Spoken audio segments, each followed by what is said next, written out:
اللہ جسے سزا دینا چاہے اس سے توبہ کی توفیق چھین لیتا ہے۔ اگر اولاد آپ کی حلال کمائی کو گناہ کے کام پر خرچ کرے تو آپ بھی گناہ میں برابر کے شریک ہوں گے۔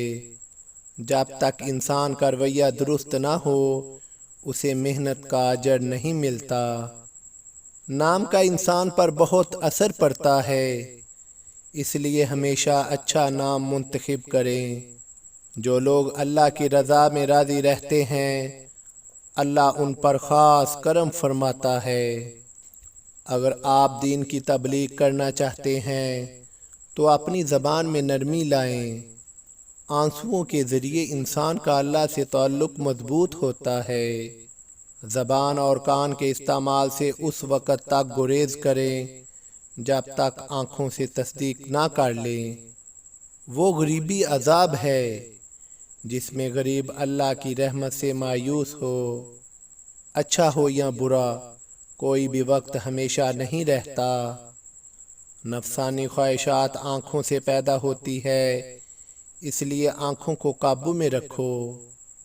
اگر اللہ کی خوشنودی چاہتے ہو تو اپنے گھر والوں سے خوش اخلاقی سے پیش آؤ۔ بولنا انسان میں ایک اچھی عادت ہے، ورنہ غموں کے ساتھ جینا مشکل ہو جاتا ہے۔ کسی شخص کے منہ پر اس کی برائی کرنا بدتمیزی ہے۔ جو لوگوں کو مصیبت میں چھوڑ کر خدا سے محبت کا دعویٰ کرے اس کا دعویٰ جھوٹا ہے۔ بیٹی یا بیٹے کی پیدائش انسان کے اختیار میں نہیں۔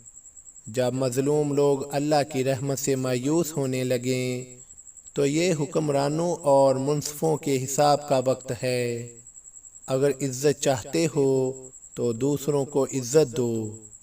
اللہ کی رحمت اس شخص کے تعاقب میں ہوتی ہے جو آنسوؤں کے ذریعے اپنی ندامت کا اظہار کرتا ہے۔ جو شخص اللہ سے محبت کرتا ہے اللہ اسے دنیا میں محبت اور عزت سے نوازتا ہے۔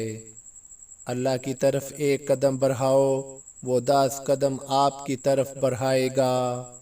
سب سے بہترین نصیحت وہ ہے جس میں سننے والا آپ کی نصیحت پہ عمل کرے۔ جو خدا کے بندوں کو چھوڑ کر خدا کی تلاش میں نکلتا ہے وہ کامیاب نہیں ہو سکتا۔ کسی شخص کو بلا وجہ ذلیل نہ کرو، یہ غرور کی نشانی ہے، اور غرور بدقسمت انسان میں ہوتا ہے۔ جو اللہ کا ہاتھ تھام لے اللہ اسے کبھی تنہا نہیں چھوڑتا۔ ہمیشہ دعا کرو کہ آپ کو 2 کشتیوں کا سوار نہ بننا پڑے۔ تنگ دل لوگوں سے دور رہیں اور سخی لوگوں کی صحبت اختیار کریں۔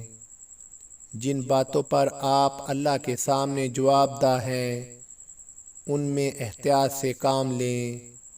حال کو بہتر بناؤ، اس سے ماضی اور مستقبل دونوں سنور جائیں گے۔ زندگی میں پریشانی اور غم تب آتے ہیں جب زندگی اللہ کے احکامات کے مطابق نہ گزاری جائے۔ اولاد کو دنیاوی تعلیم دو تاکہ وہ حلال رزق کما سکے، اور دینی تعلیم دو تاکہ وہ اپنی آخرت سنوار سکے۔ غصہ انسان کی تمام اچھائیوں پر پانی پھیر دیتا ہے۔ اپنے آپ کو بد نصیب کہنا ایک گناہ ہے، اس گناہ سے بچو۔ وہ عہدہ ایک آزمائش ہے جسے آپ سنبھال نہ سکیں۔ اگر آپ کے ارد گرد غریب لوگ ہیں تو آپ امیر ہیں، اور اگر آپ کے ارد گرد امیر لوگ ہیں تو آپ غریب ہیں۔ جو لوگ خدا کو پا لیتے ہیں انہیں کسی اور کی ضرورت نہیں رہتی۔ نیکی کو کبھی چھوٹا نہ سمجھو اور گناہ کو کبھی معمولی نہ سمجھو۔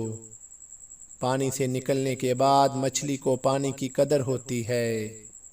جس خواہش کے پورا ہونے کی توقع نہ ہو اس کی امید چھوڑ دینی چاہیے۔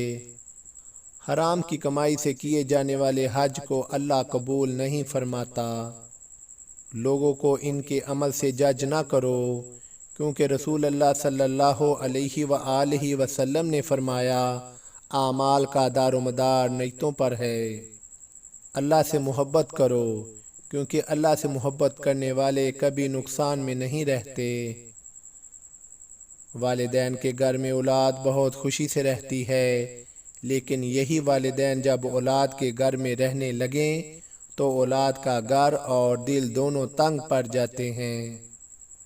اپنی ہمت سے زیادہ کام کرنا خود پر ظلم ہے، اور اپنی ہمت سے کم کام کرنا بددیانتی ہے۔ اپنے لیے خود دعا کرنا دوسروں سے دعا کروانے سے بہتر ہے۔ جو اپنی زندگی سے مطمئن ہے اور حالات کا شکوہ نہیں کرتا، وہ خدا کو مانتا ہے۔ دولت، شہرت، عزت، ذلت، امیری، غریبی، سب اللہ کے ہاتھ میں ہے۔ ہمیشہ یہ دعا مانگو، اے اللہ جو ہمارے حق میں بہتر ہے وہ بن مانگے عطا فرما، اور جو ہمارے حق میں بہتر نہیں اسے مانگنے کی توفیق ہی نہ دے۔ بگڑے ہوئے معاشرے میں جھوٹی عزت کمانا بھی ایک ذلت ہے۔ دنیا میں ایسا کوئی غم نہیں جو انسان کی برداشت سے باہر ہو۔ ہمارے یوٹیوب چینل کو سبسکرائب کریں، ہماری ویڈیو کو لائک اور شیئر کریں۔ شکریہ، جزاک اللہ خیراً۔